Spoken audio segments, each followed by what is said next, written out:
Bir sıra layihələrin uğurla icra edilməsi məmnunluqla qeyd edilmişdir. Bunların sırasında 2023-cü ildə başa çatdırılmış Astara-Çay üzərindən yeni avtomobil körpüsünün və sərhəd keçid, gömrük keçid məntəqəsinin işə salınması qeyd edilmişdir. Hal-hazırda Ağbənd, Kəlalə avtomobil körpüsünün inşası uğurla davam etdirilir və hesab edirik ki, 2026-cı ilin ilk aylarında həmin körpünün başa çatması həyata keçiriləcək və mövcud olan Araz çayı üzərindən olan bütün körpülərlə müqayisədə məhz bu körpünün buraxılış qabiliyyəti ən yüksək olacaq.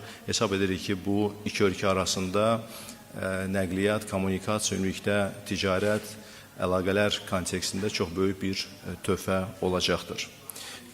Araz çayı üzərində birgə layihələri biz xüsusi olaraq bu günləri vurğuladıq və bu sırada Xudafərin və Qızqalası hidroqovşaqlar və Suq elektrik stansiyaların tikintisi xüsusi önəm kəsb edir.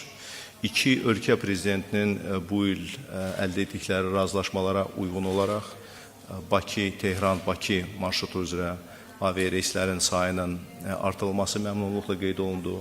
Bakı, Təbriz, Bakı reysinin açılması da xüsusi olaraq o da təqdir edildi.